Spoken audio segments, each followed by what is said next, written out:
Hey Hey guys. Marty, I see you on too. Nice to meet you. Yeah. What division are you, Marty?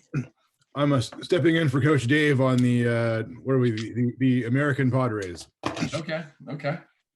All righty. So yeah, so this attendance really is the audience here is intended for kind of the minors divisions. So farm, maps, t-ball, right?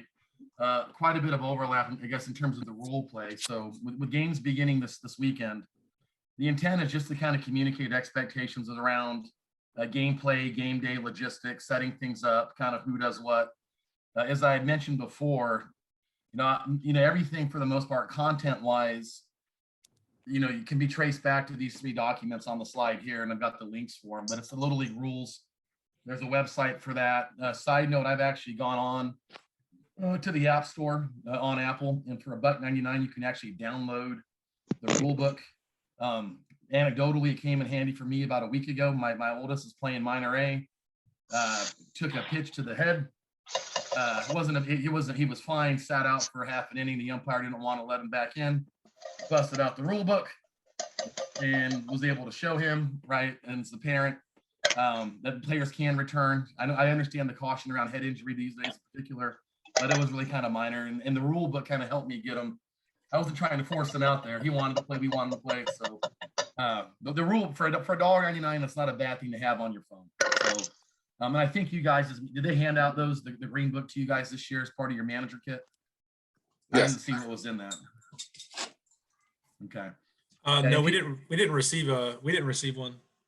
Okay. Oh, I printed it out online. Okay, it is online. I know they've given hard copy in the past. I don't know that we've received any. I can ask, but here, like I said, here's the link to it.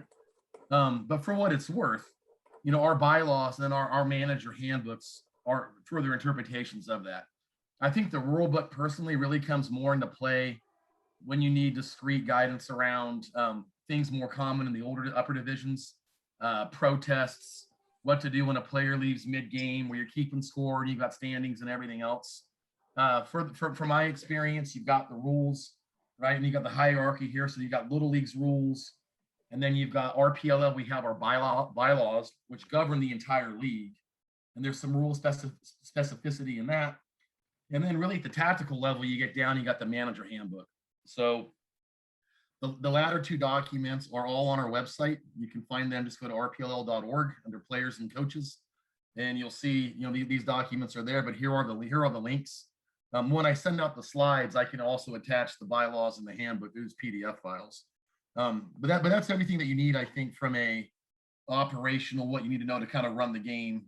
These slides, I think, will give you enough content. So I tried to boil out the salient points for you to be able to manage consistent with the laws or the regulations this weekend here. So any questions on any of this? Just kind of the overarching kind of guidance and what's out there. So, and as the bumper sticker says there, if there's ever a conflict, at the end of the day, Little League International, their rules, regulations, and policies kind of rule the day. But I don't think I've seen any inconsistencies with ours. So I think having our handbook is just fine. And so, first slide here, content-wise, it's just kind of the game day and what to expect. I'm not going to hit too much in terms of safety because I think Stephen Smythe, who is our safety officer for the league, has probably met with you guys already. The one thing I would say kind of as a pre-bullet is if you're a manager, particularly for a BMR, check for snakes. I know maybe not today or otherwise, but having been up there for 4 or 5 years now, invariably, throughout the season, they do pop ups. They hide under the benches, under those orange bins where we keep the gear. If you notice, it's just tall enough, about 4 inches, to where you get a ball under there, right? I've seen them in there. So a recommendation I have, and I think Stephen probably told you, is when you arrive, just walk the fields. Walk the field, look to see under the benches, look to see under the bins. You should be good to go, but just check, please. Logistics wise, home team, they're on the first base side always. I know it varies in the pros in other divisions, and then visiting team gets third base, and then prior to the game, the home team is responsible for field prep. And so it's nice on the weekends we get, you know, the fields dragged, they're chalked, they're ready to go, right? If you arrive though in there and they're not to your liking, please, you know, by all means, ensure that it's ready to go. On weekday games, and you know, kind of the first game on the weekends, the main thing I think, and you guys are all going to be playing. Does anybody have games anywhere other than BMR? I don't know. Are they using Twin Trails for any of your division games that you guys are aware of? I'm not aware of it, but are you guys? They're all at PMR. Okay. Yes. So this is, you guys have probably all seen the Connex box or whatever way out in the, you know, deep right of the parking lot. Get there early. You open up. I don't know if you guys have gone in there yet, but the first team will pull out the machines. If you're there, there's a code for the padlock on there. I think it's 1973. But yeah, the first team there, they're responsible for, you know, setting up the bases and getting out the machine. We've got nice new wagons now. I know they've been kind of on their last legs the last few years, so I think that'll help.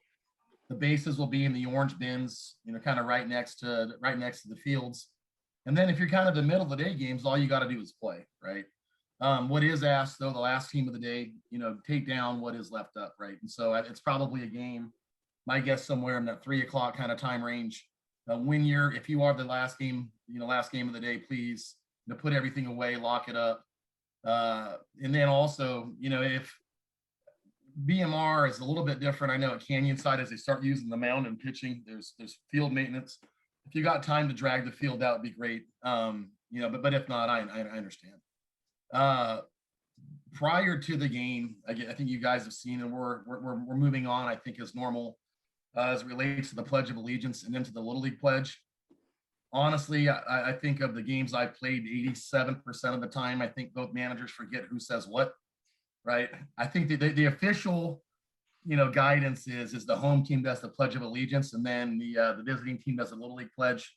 I, for whatever reason, have a hard time still remembering that, as do it seems like most managers, but that's what's expected.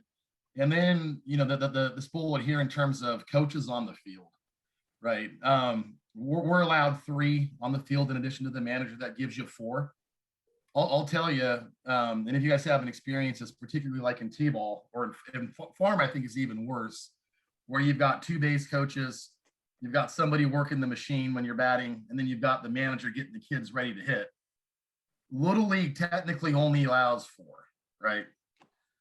Not having, in my experience, having a parent in the dugout to kind of herd the cats, dealing with 5 and 6-year-olds, if somebody's not there, you're probably in trouble, right? So I think, you know, even though it's a quote unquote violation of the law, I think really safety is what matters, right?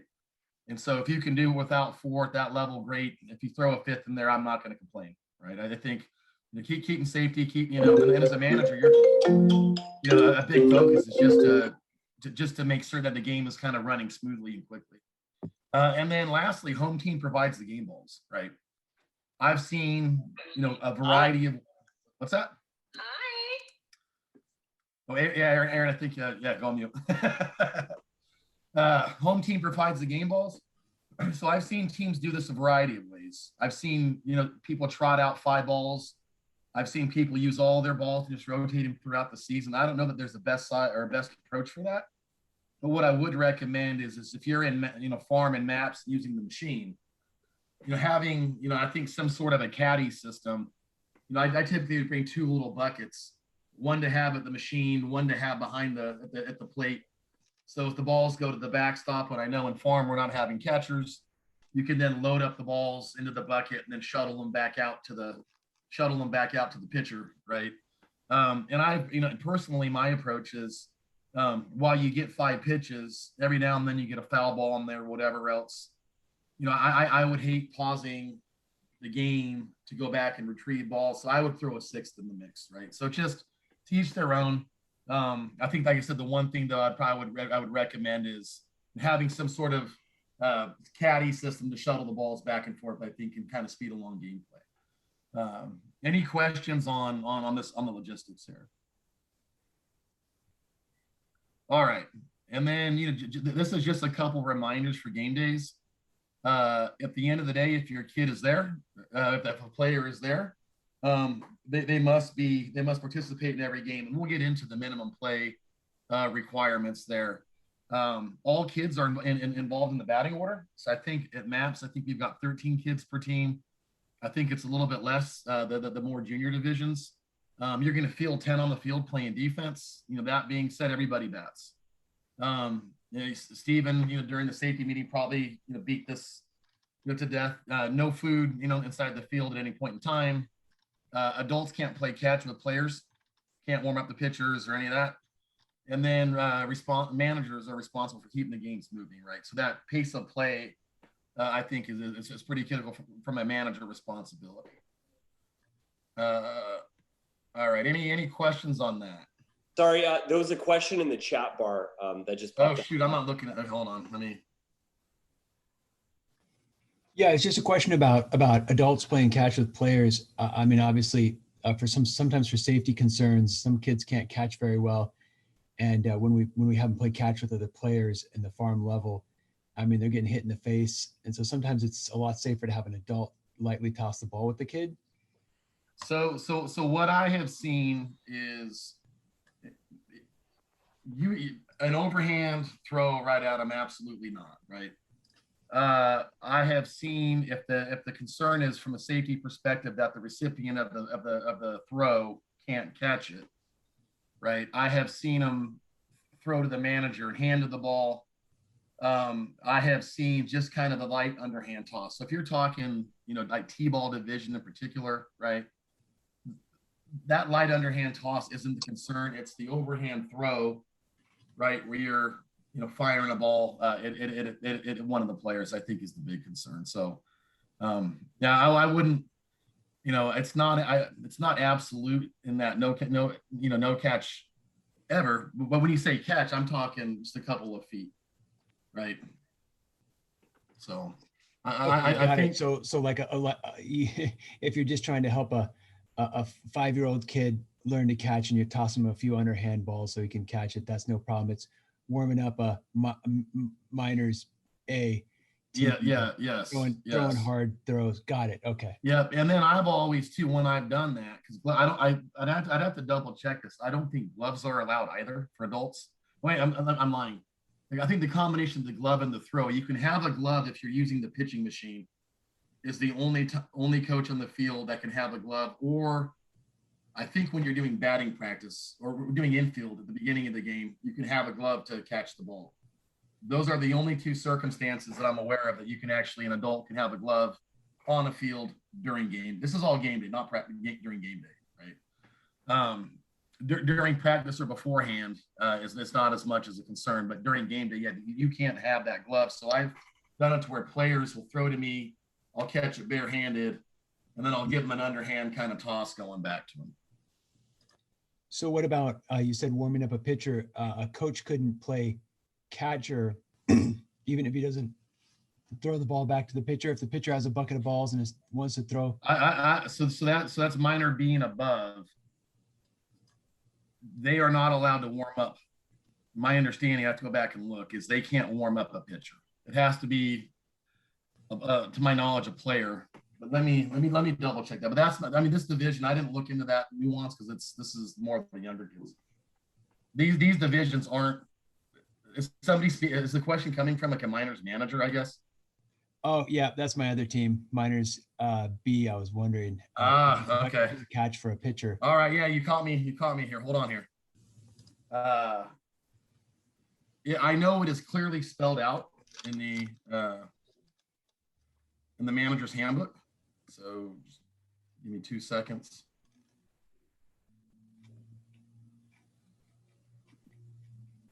Rather than let me look at that, let me send you back an answer. Who's asking the question? I'm not too worried about it. I'm sorry for taking up the time. My bad. Hey, no worries. I'll get you an answer. All right. Gameplay. Can I just one other question? Yes, sir. You mentioned 10 players.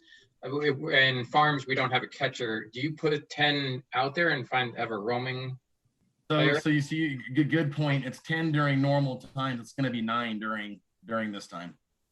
Perfect, thanks. Yeah, you know what? That's a good point. I'll actually update these slides before I send them out. Yeah, you're going to do 4 outfielders.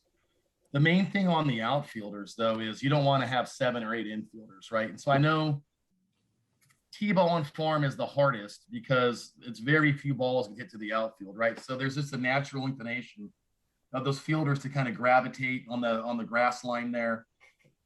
What is normally done is there will be a chalk when they actually chalk the fields about 10 feet behind the back of the infield dirt. There'll be a line that goes around the outfield. That's where the players are to stand. Once the ball is hit, you're not stopping where they roam to. But ideally, and it's hard because I've done it 100 times. That the players will start naturally gravitating coming in. They want the action, right? Try to, as managers, please get them back in position. It's not, this T-ball, it'll be slow. Farm, it's slower. Maps are hitting the ball out there. So, yeah.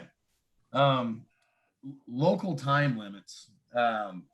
This table right here just shows at what point you're allowed to start the final inning. So at T-ball, and I used to call it the dreaded 4th inning.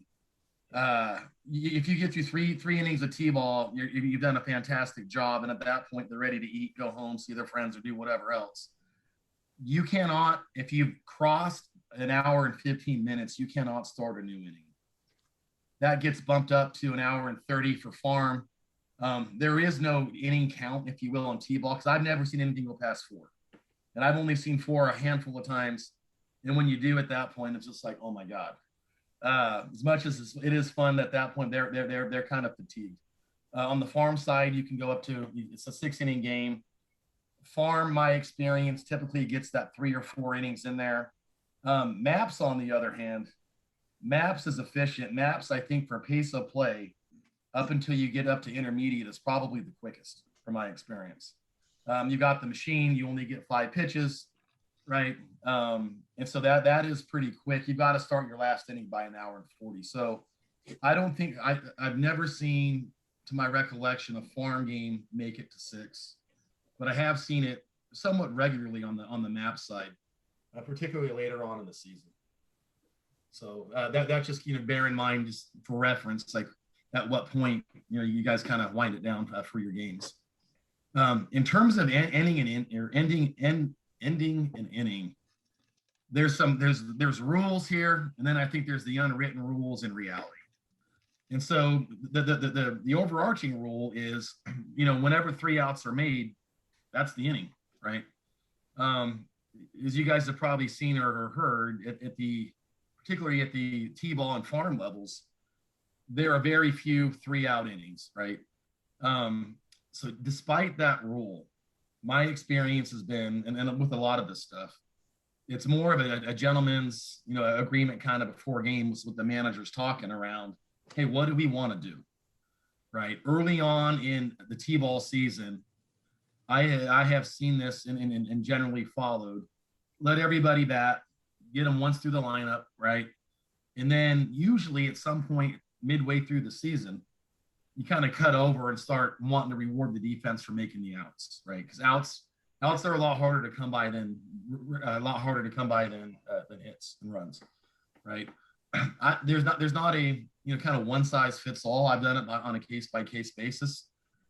Even farm, in some cases, I've seen it to where, hey, it's the first game or 2, let them bat, and then we'll start playing, the 3 outs, right? But officially, the side is retired when you get 3 outs.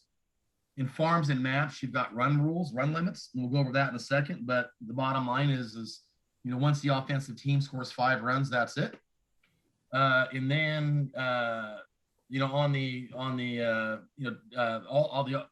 divisions, whenever you've gone all the way through the lineup, that's also another indicator that the side has been retired and is over. So again, this is maps. I've always seen it be 3 outs and that's it. T-ball, sometimes, every season I've done T-ball, it's been a build up to the 3 outs. And then on farm, it's usually, more often than not, it's based on the 3 outs, but it's not uncommon in the first couple of games for the managers to kind of agree on, hey, let them back through the lineup first, and then we'll get going. So I know that's no clarity there, a lot of ambiguity. Aaron, so you got a question? Yeah, thank you so much. Sorry, quick question. I'm one of the maps managers. Yeah. We've all sort of been kind of discussing the use of using a tee if the players can't hit after 5 for the, just for the first couple games to get them up and running. So yeah. So the Shawn Hills's view of the world is whatever makes it more fun for the kids and enjoyable and gets them engaged, do it. Right. So a couple of things come to mind, beyond having the safety prayer or having another player in the dugout is, not having all the outs. It's using the tee, right, in maps. A lot of these kids, you've got players right now in maps, and I have an 8-year-old who's in the same category. They did a year of T-ball. They did a hot second of farm, and now they're all the way up in maps, right? And they haven't seen live pitching off of some cases a year, right? So, if it's going to help build their confidence and let them feel more comfortable playing, my view is so long as the managers on the field agree to it, then do it, right? Another one, and this is not as big of a deal anymore, is we got like the hack attack pitching machines, but is on the speed of the pitch. So I think technically at farm it's supposed to be 38. And at maps, it's 40 miles an hour. The machines that we now have, obviously, you can't just dial in the machine. You've got to do some conversion. It's an algorithm or whatever else, right, to figure out what it needs to be. But that being said, is if the pitch looks like it's coming in too hot, dial it back, right? It doesn't need to be. And again, it's about making it fun. In my mind, making it fun for the kids. We want to, I guess, live up to the spirit of the rules, but I don't know that we need to follow them to a T in all cases. So, my 2 cents anyhow. Any other questions on this gameplay slide here? All right, run rule. So T-ball, you keep on going, right? And it really, yeah.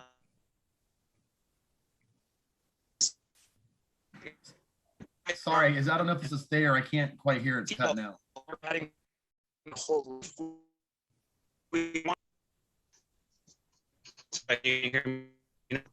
can't hear you now. Sorry.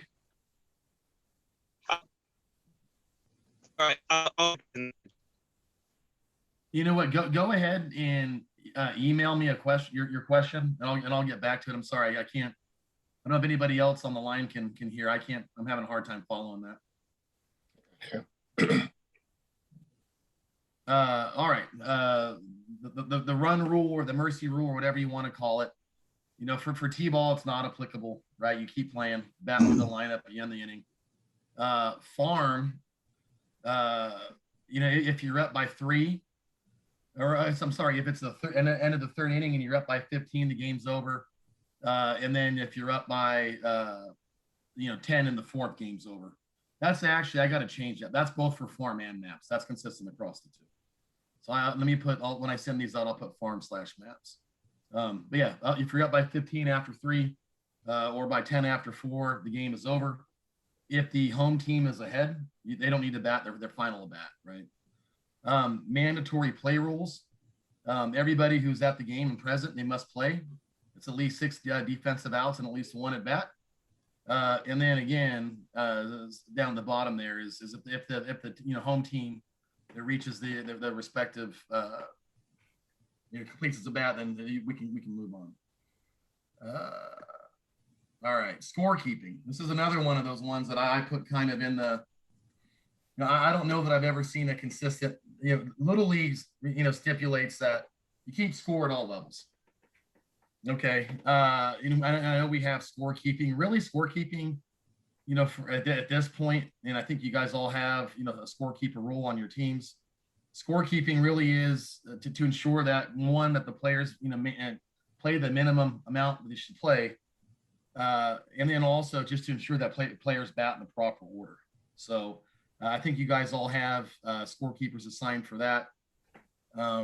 Batting here. And bear with me, I'm trying to, let me hide this.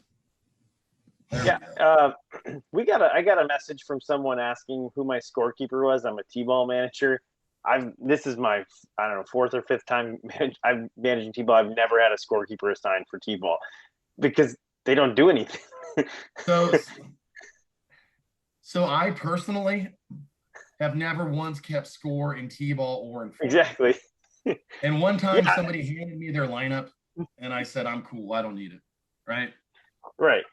So I'm Okay. going to give you, again, I think this falls into the category of work what makes most sense with the team that you're managing, right? And the team that you're playing, right? But I've never personally seen, I've never kept score in farm or T-ball for certain. And when I say I got an email, I mean I got an email from someone at the league saying, "Hey, I need you to assign a scorekeeper parent," and I didn't do anything because I've never had a scorekeeper. So my recommendation is provide a name. Okay. What you do day to day, that's kind of your prerogative. All right. Cool. Thanks. I personally don't see a lot of value in it, right? We don't keep score. We don't. So it helps in maps because in maps now you're tracking score, right? Yeah. And those scores feed into standings. The T-ball and farm on the other hand, they're not doing that, right? So again, it really is just to make certain, hey, are the players playing their minimum requirement, and are they batting in the right order? Sure. Hey, Shawn, do we actually track game scores in maps? So the last time I know we do 5 maps, runs per inning or 3 outs, but my understanding is we don't actually track scores in maps. Okay, let me reach out and get clarity on that. So because other board members have said, like, because Aaron Aaron brought up like using a tee and stuff for the first few games.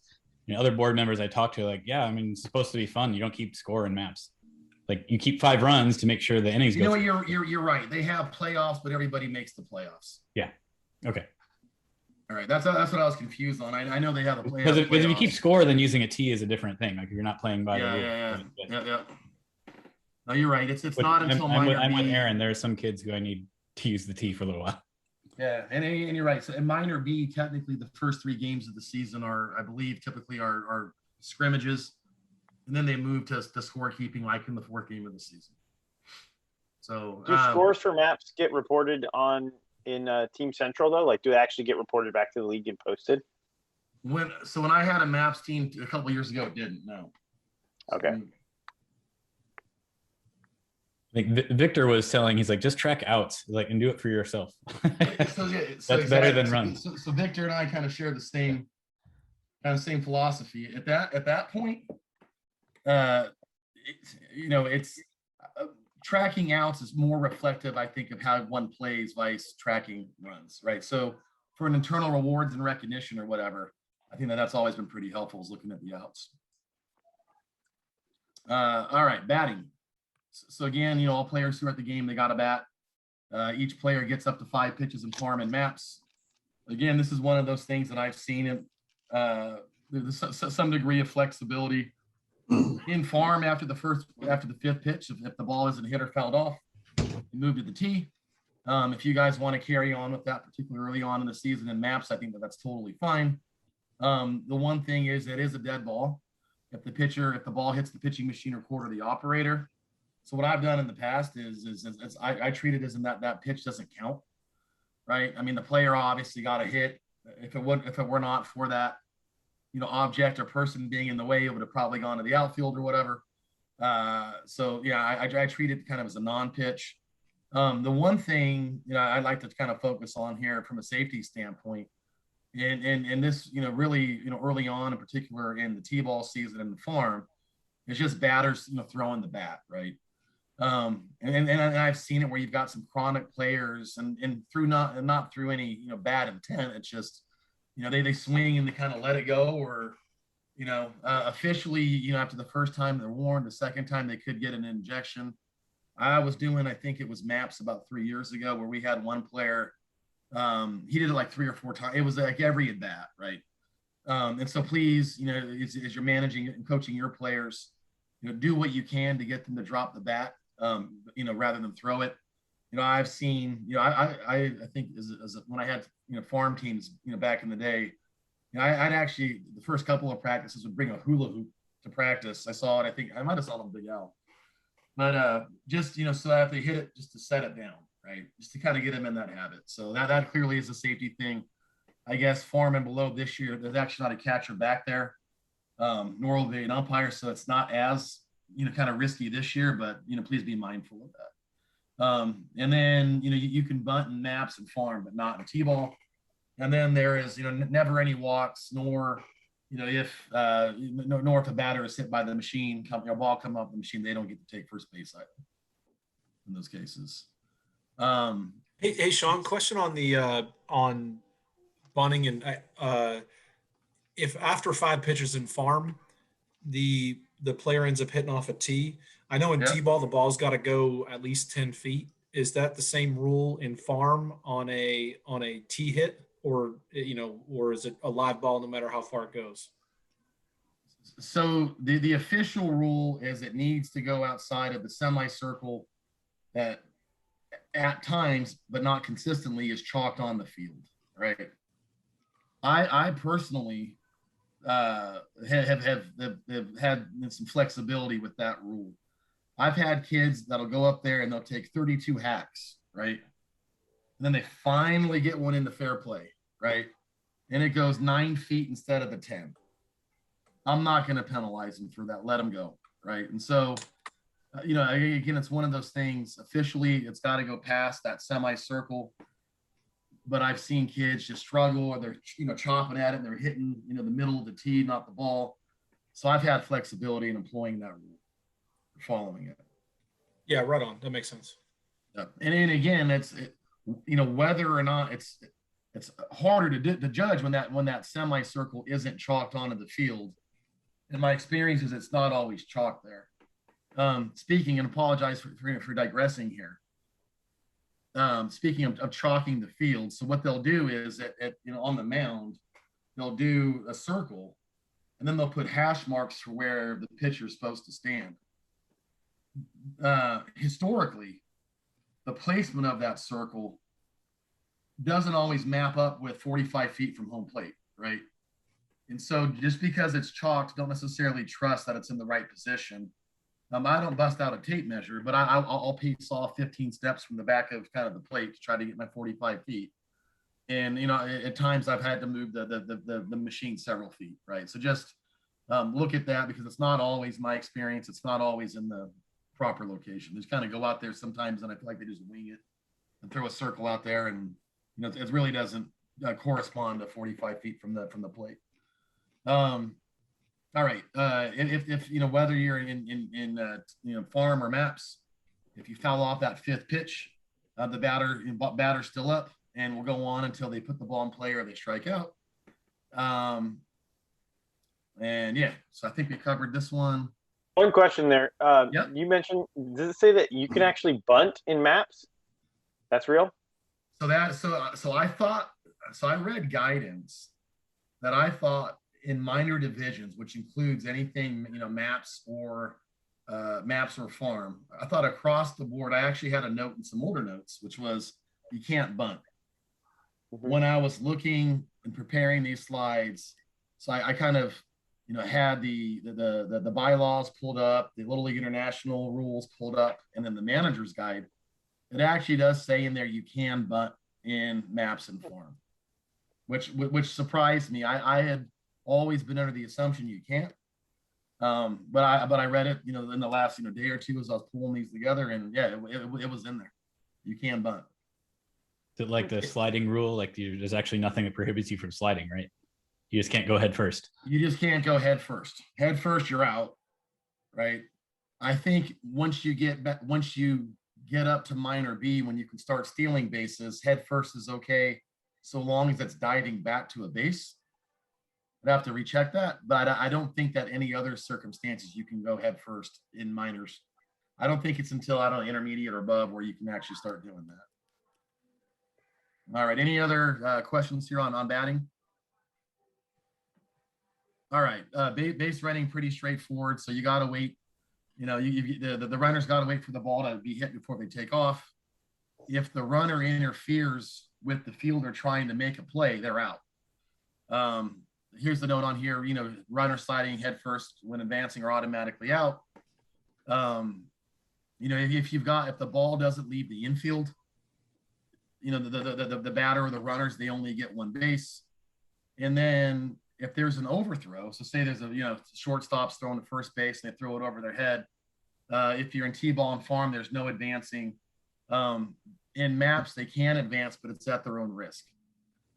The only case where it isn't if the ball goes out of place, the end of the dugout or you're outside of the field, right? But if they do try to advance in maps, it's out of it's at their own risk. And in all three of the divisions, there's no base stealing. Defense on here, I got to amend this to account for, I guess, the COVID rules that we're not having catchers in farm or in farm or T-ball. So it'll be 9 players in those divisions, 10 players in maps. You got to keep all 4 outfielders in the outfield until the ball's hit. Once the ball returns to the infield, that's when play is dead. And then, across divisions, there's no infield fly rules at all. Any questions around base running or defense? All right, I think moving to the last slide here. So again, this is just reminders as managers and the kind of things to look for. And I still see every now and then, particularly with kids playing travel ball, bats sneak into the dugout or into the to the bat rack that aren't Little League approved. That's got to have the USA Baseball logo on it. You've got to, as the manager, right? Just ensure that everything's kind of stored and kind of behind the fencing there, to where it doesn't interfere with play. Players, it's their uniforms and nothing else, right? So watches, rings, pens, all of that stuff, please leave at home. And then, if you're, what's this one here? Players, if you're going to receive a pitch, this is really more for minor B. But if a pitcher's throwing the ball, right, the player's got to have the catcher's mask, helmet, and throat protector, protective cup to catch the ball. During warmups, you got to keep the players spaced out. I know the younger divisions, they tend to, kind of bunch with their friends. And then if the ball goes behind them, then they'll, walk, 10 or 20 feet back and they'll throw it over the line. Just try to keep them spaced out to where they're not getting hit. First aid kits, you guys, I believe, have those. They're also in the bins. And then also, as you guys, I'm sure, are well aware, you've got, as a manager, you've got to make certain, unlike travel ball, that all the kids are picked up and met by their parents. So if it ends up, being the case that you've got a game that ends at 6 o'clock or whatever, you've got to, kind of hang around there until the last kid is picked up by his parents and taken home. So that is content-wise all that I've got. Questions from you guys?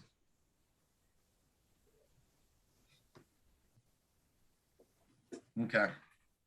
What I'll do is, so you guys have my contact information via the email. What I'll do is I'm going to send out, I'm going to clean up the slides here, make those couple of corrections. I'll get those out to you guys. I will get out, just, you guys have a PDF copy of the bylaws and of the manager's handbook. As I mentioned, just one more plug in here for the rule book app. Honestly though, in T-ball and farm, I don't think I ever once had to consult the rule book. It was just kind of go out there, let them play, have fun, at that maps. And then in minors, it certainly starts getting more competitive to the point to where you get protests and everything else. And that's the main kind of scenarios I've ever consulted the rule book. But one more plug for that, just to kind of have it. And that's all I got. I mean, I'll give you my contact information on email. The best way to get a hold of me, it will be a cell phone. So I'll give you my phone number. I do look at Slack. I do have a RPLL account now, somewhat new for my email, but I will check that. And, beyond that, everybody have a good time and going out there. So you got a question there, Peter? Just a quick question on warm-ups. What does a warm-up before a game look like? All right. So I'm gonna ask you guys a question first. What did they tell you in terms of how early you can arrive before your games? I know minor A, they're getting there an hour beforehand. How early are you guys? Are you guys given 30 minutes? What's the spacing between the games? For maps, Bill said he left enough time for you to have an hour warm up since we don't have practice anymore. Awesome. Okay. I'm not planning on an hour. I'll probably do 45 minutes on the weekend and 30 on the weekdays, because having people get there at 3:30 on the weekdays is gonna be really rough. Yeah, and then I think the rule is that the parents can only be there the final 30 minutes. So I know my kid in minor A has been playing for a couple of weeks. I drop them off an hour early, and then I go at 30 minutes before and or whatever. So in terms of warm-ups, Peter, typically, I've seen it as kind of stretching, kind of getting loose initially, right? Whether you're doing cherry pickers or running to the fence or running bases, jumping jacks, that sort of thing, arm stretching, right, just to get loose. Then it moves into kind of a warm-up toss, right? From there, and I have tended to follow that 30 to 45 minute arrival before time. The games already can last up to 2 hours depending on division, right? And the one thing I personally don't like is the fact that we don't get practice during the season. Once you kind of move the games, unless there's an odd number of teams where you maybe get a practice because you got to buy. So in that, what after you get loose and warm up your arm, you're looking at only anywhere from 30 minutes, 25, 20 minutes to kind of do some infield or do some soft toss or whatever it is you're doing. I did put and I just realized I glossed over it on here. On the slides, it does say who gets to field when, right? So let me just kind of back up here for you real quick. As you can see here, pregame warmups, right? So the visiting team gets the entire field, and then they get center field in either left or right, depending on baseline, 10 minutes, 30 minutes prior to the start of the game. And then the home team, 10 minutes later, they also get it, right? How you do it is really kind of up to you.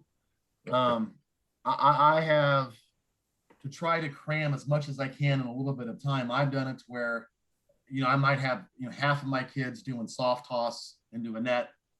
The other half are doing infield, rotate them, right? Just whatever it is to keep them moving. Just my general experience is, whether before a game or just a normal practice, if you've got one coach and 12 players, say, and that's just it, and they're kind of waiting, you're really not taking the best advantage of the time. So the degree that you can break up into smaller groups, I think really is the most beneficial.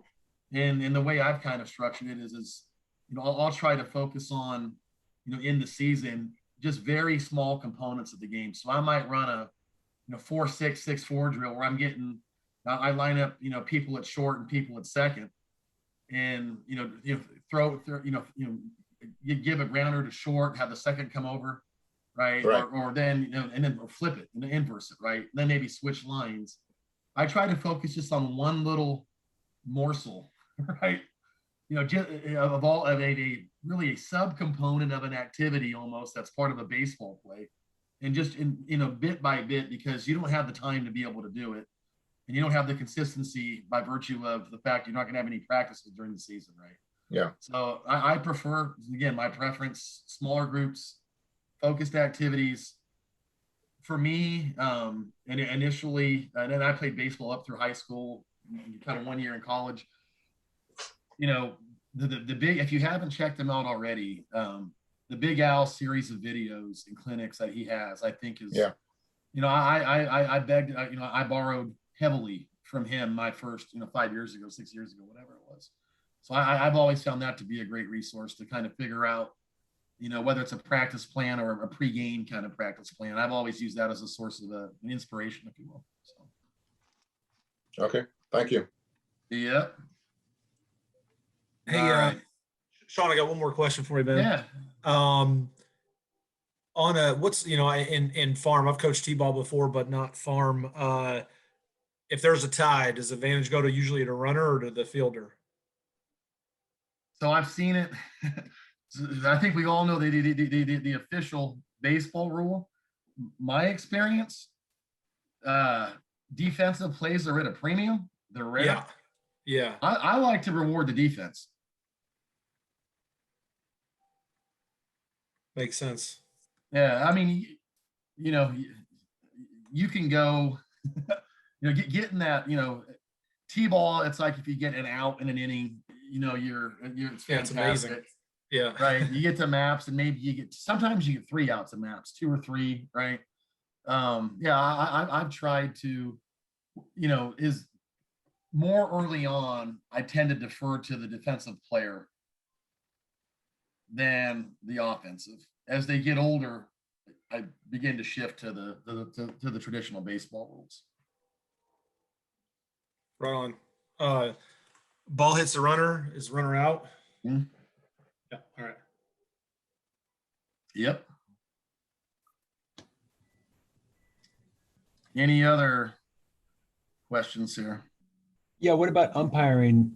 Is it the which coach is umpiring at what time? Is it the one who's putting the balls in the pitching machine? So yeah, the individual running the machine is the umpire. Yep. I have a question. And then one other thing too, just to throw out there, I talked about 3 or 4 coaches on the field. Defensively, my experience all the way up through all the way up through maps is I've got defensive coaches on the field, at least 2. It's kind of putting them in the right position and everything. I have a question for the team here. Actually, our kids or some of them have no clue at all whatsoever, like where like the runner is coming at first, go to second, ball goes to third, whatever it is. Are there any like YouTube videos that have like a cartoon showing what the heck's actually happening on the bases? Anyone have any ideas on like what kids can kind of see to understand how to visualize what's happening? What level are you, T-ball? That's a farm.